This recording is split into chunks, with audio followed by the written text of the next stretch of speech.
Mr. Kanaya Kumar. Hello. Jai Shri Ram. I want you to at least say once Jai Hind, if you please.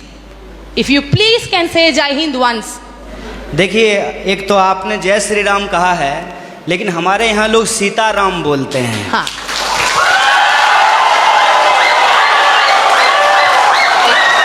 Sitaram. Excuse me. आप लोग सीताराम भी बोलो, ये लोग इन खिलाफ जिंदाबाद बोलेगा, पर मेरा एक ही क्वेश्चन है आपके पास। Dear sir, a few minutes before you have मैं आपके दूसरे सवाल का जवाब दे देता हूँ। नहीं, मुझे नहीं चाहिए आपका जवाब। ये सीताराम जय श्री राम का कोई फर्क कोई पड़ता है तो मेरा जवाब की जवाब नहीं। And one small question, sir. You were saying about emotional politics.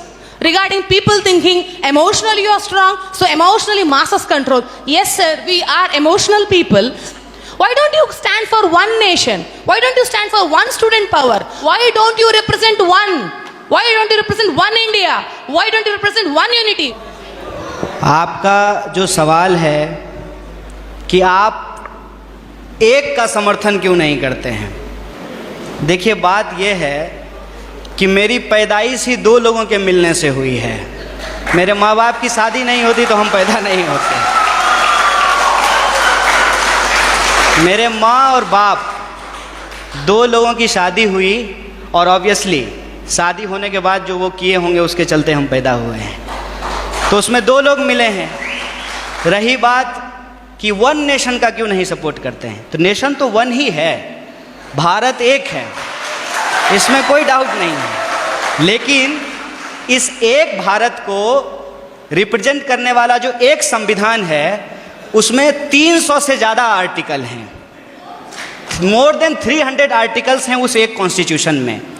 और जो आप कह रहे हैं कि वन नेशन, उस वन नेशन को रिप्रेजेंट करने के लिए जो एक पार्लियामेंट है उसमें भी दो सदन हैं, लोकसभा और राज्यसभा, और उसमें से जो चुन करके लोग जाते हैं उसमें भी कोई एक लोग नहीं जाते हैं, उसमें 545 मेंबर्स जाकर के पहुंचते हैं। तो हमारा जो वननेस है वो वननेस एक्चुअली डाइवर्सिटी को रिप्रेजेंट करता है, उसमें डाइवर्सिटी है। और आपने जो सवाल पूछा जय श्री राम, जय श्री राम आप बोलिए, ये आपकी आज़ादी है, आप जय श्री राम बोलिए, जय हनुमान बोलिए, आपको जो बोलना है बोलिए, क्योंकि इस बात को बोलने की इजाज़त हमको हमारा संविधान देता है। इसीलिए मैं आपसे ये आग्रह करूँगा कि आप कभी कभी उस संविधान की भी जय बोलिए जो आपको बोलने की आज़ादी देता है। और रही बात मेरी, तो मैं आपको बता दूं, मेरा तो जन्म ही मिथिला में हुआ है। मेरा जो घर है वो घर जिस डिस्ट्रिक्ट से मैं आता हूँ उसका नाम बेगूसराय है और वो मिथिला में होता है। अगर आप मेरे यहाँ आएंगे तो आपको बड़ी आश्चर्य लगेगी। हमारे गांव में हर साल ये जो अगहन का महीना होता है हिंदी का, उसमें अयोध्या से बारात आती है और लड़के आते हैं बाराती बन करके, और राम लक्ष्मण आते हैं बर बन करके। और हमारे गांव में राम जानकी मंदिर है जहाँ पे हर साल राम विवाह होता है। और मैं मज़ेदार बात आपको बताता हूँ, मिथिला के जो लोग होते हैं वो राम जी को गाली देते हैं। पता है क्यों? क्योंकि मिथिला राम जी का ससुराल है और इस लिहाज से वो राम जी को मजाक करते हैं।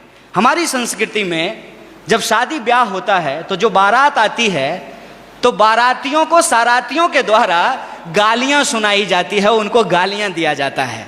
जब आप हमारे यहाँ आएंगे तो आपको बड़ा आश्चर्य लगेगा कि राम जो भगवान हैं उनको स्वागत में लोग गालियां दे रहे हैं। ये हमारा ट्रेडिशन है। और हम जिस संस्कृति जिस कल्चर में पले बढ़े हैं वहाँ कभी भी किसी भी भगवान को अकेले नहीं याद किया जाता है। आपने कहा ना वननेस, उनको अकेले नहीं याद किया जाता है। हमेशा राम को सीता के साथ और राधा को कृष्ण के साथ याद किया जाता है। ये हमारी परंपरा रही है। ये बड़ी आश्चर्य की बात है कि आप यूथ हैं और जो है मैं तो पीएचडी कर लिया और मैं उम्मीद करता हूँ कि आप भी पीएचडी कर पाएँ। अगर आप पीएचडी करें तो मेरा आपसे ये आग्रह होगा कि आप इस देश में जितने रामायण लिखे गए हैं, कम से कम उन रामायणों पे ही आप पीएचडी कर लीजिए। और मैं आपको बताता हूं कि हिंदुस्तान में कम से कम 300 से ज़्यादा रामायण लिखे गए हैं, मोर देन 300। और मैं एक बार हिमाचल गया था। हिमाचल में त्रिलोकनाथ की मंदिर है। मैं आपको कहता हूं इस देश को घूमिए, यह देश इतना शानदार है कि आप इसकी कल्पना नहीं कर सकते हैं। और आपको कई बार अपने आप को छोटा और तुच्छ महसूस होगा कि हम कितना तुच्छ हैं इस देश के सामने। जब आप त्रिलोकनाथ मंदिर जाएंगे तो त्रिलोकनाथ मंदिर में भगवान बुद्ध की मूर्ति है और भगवान बुद्ध की मूर्ति के ऊपर भगवान शिव का मूर्ति बनाया गया है, सर के ऊपर बनाया गया है। और उस मंदिर में पहले हिंदू साधु आते हैं जो प्रार्थना करते हैं, उसके बाद बुद्धिस्ट मोंक आते हैं जो वहाँ जाकर के परिक्रमा करते हैं। ये हिंदुस्तान की खासियत है। ये हिंदुस्तान की खासियत है कि वहाँ जो लाहौल, मैं उस जिले की बात कर रहा हूँ और मैं फैक्चुअली अगर गलत होऊंगा तो आप मुझे करेक्ट कीजिएगा। लाहौल जिले में जहाँ ये मंदिर है, वहाँ की जो भाषा है लाहौली, वहाँ का जो रामायण है जो लाहौली भाषा में लिखी गई है, उस रामायण में सीता का अपहरण रावण नहीं करते हैं, बल्कि रावण सीता के पिताजी हैं। उस रामायण के हिसाब से सीता एक्चुअली रावण की बेटी है लाहौली रामायण के हिसाब से, और राम ने प्रेम विवाह करके सीता से शादी कर ली, इसलिए रावण और राम का युद्ध होता है। ये हिंदुस्तान की खासियत है। देखिए, आई डोंट नो कि आपको किसने और क्यों दिमाग में इन चीज़ों को डाला है, लेकिन मैं आपको कहता हूँ कि इस देश में जो लोग पैदा हुए हैं उनके लिए इससे ज़्यादा गौरव की बात नहीं हो सकती है। अगर आप हिमाचल जाएंगे तो आपको महसूस होगा कि आप स्विट्ज़रलैंड में हैं, और अगर आप मैंगलोर और गोवा के बीच पे सोएंगे तो आपको लगेगा जैसे मियामी के बीच पे लेटे हुए हैं। अगर आप इस देश के मैदानों में घूमेंगे तो आपको लगेगा कि ये अमेरिका के उस ग्रीन मैदान से भी ज़्यादा बड़ा मैदान है। अगर आप दक्षिण के पठारों में घूमेंगे तो इसकी अपनी एक खास बात है। अगर आप छोटा नागपुर के पठारों में घूमेंगे तो वह खनिज संसाधनों से भरा हुआ है। मैं आपसे यही कहना चाहता हूँ, आपका देश आपका है, जैसे आपकी माँ आपकी है, और आप अपनी माँ से यदि प्यार करते हैं तो ये आपका निजी मामला है।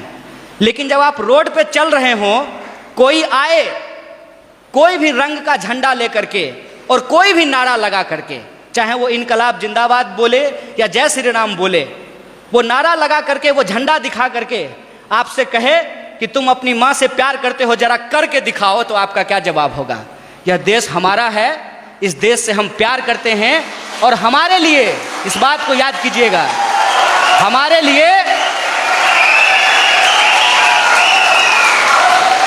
लिए प्यार नुमाइश की चीज नहीं है। हम प्रेम करते हैं और अपने दिलों में लेकर के घूमते हैं। बहुत बहुत शुक्रिया, बहुत बहुत धन्यवाद।